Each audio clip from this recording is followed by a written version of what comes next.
নমস্কার বন্ধুরা, আশা করি তোমরা ভালোই আছো। নতুন আরেকটা ব্লকে তোমাদের অনেক অনেক স্বাগত।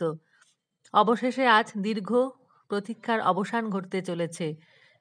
সময় এখন দুপুর 1:30 বাজে। খাওয়া দাওয়া করে আমি আর তোমাদের দাদা বাড়ি থেকে রওনা দিয়ে দিলাম স্টেশনের দিকে। কোথায় যাচ্ছি তোমাদের একটু পরে আমি বলছি।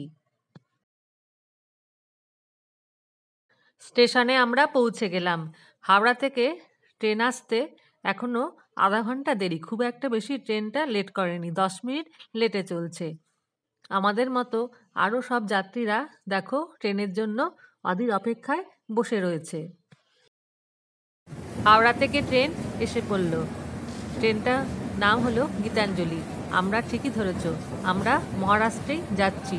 মহারাষ্ট্রে আমার ছেলে থাকে, সেখানে চাকরি করে, তাই ছেলের কাছে আমরা বেড়াতে যাচ্ছি। মিনিট 5 ট্রেন দাঁড়িয়েছিল স্টেশনে। আমরা ধীরে ধীরে ট্রেনে উঠে পড়লাম। ছেড়েও দিল।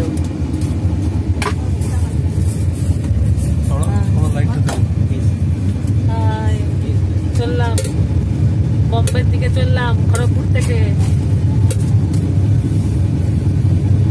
মনে একটা অদ্ভুত আনন্দ হচ্ছিল, আর মনে হচ্ছিল কতক্ষণে ছেলের কাছে যাব। ট্রেনে লাঞ্চ আমরা ননভেজই নিয়েছিলাম। ননভেজে ছিল গরম গরম চাপাটি, আর তার সঙ্গে দিয়েছিল গরম গরম ভাত, ডাল, আর একটা মিক্সড ভেজ আর চিকেন কষা, আর তার সঙ্গে দিয়েছিল একটা করে মিষ্টি। আমার ছেলে যেখানে থাকে সেখান থেকে কল্যাণ জংশন একটু কাছে হয়, সেই জন্য কল্যাণ জংশনে আমরা নেমে পড়লাম। নতুন রাজ্য, নতুন শহরে এসে মনটা যেন একেবারে আনন্দে ভরে উঠল। আমরা যখন কল্যাণ জংশনে পৌঁছলাম তখন রাত্রির প্রায় এই ধরো 9:30 মতো বাজে, কিন্তু তখনও স্টেশনে লোকজন দেখলে মনে হবে যে দিন, রাত কিন্তু হয়নি, কিংবা সন্ধ্যা।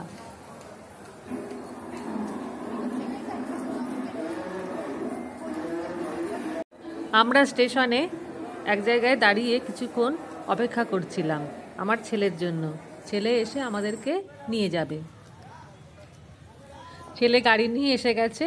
এবার লাগেজগুলো একে একে গাড়ির ডিকিতে রাখা হচ্ছে।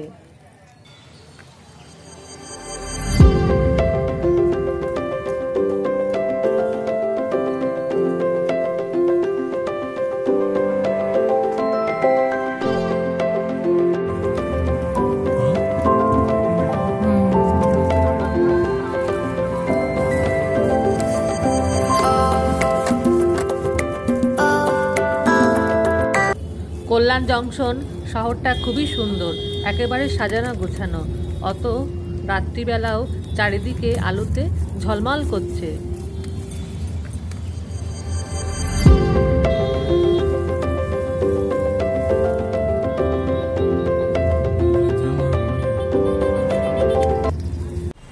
স্যান্ডউইচ খাবার জন্য আমরা একটা দোকানের সামনে দাঁড়ালাম।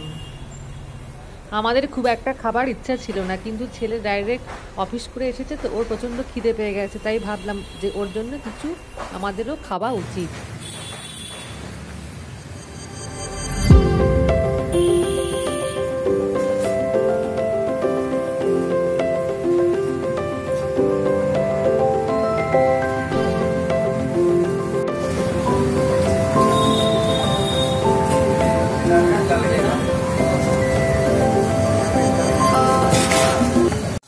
এখন রাত্রি প্রায় 11:30 পৌনে 12টা বাজে।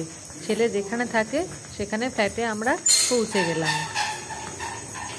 রাত্রি 11টা নাগাদ ফ্ল্যাটের লিফট বন্ধ করে দেয়, সেই জন্য আমরা সিঁড়ি দিয়েই উঠে পড়লাম। যাই হোক, অবশেষে আমরা ছেলের কাছে এলাম। তাহলে বন্ধুরা, আজকের ব্লগটা এখানেই শেষ করলাম। আবার দেখা হবে পরবর্তী আরেকটা কোনো ব্লগে। আর তোমরা সবাই সুস্থ থেকো, ভালো থেকো, আর নিজেদের ওপর খেয়াল রেখো।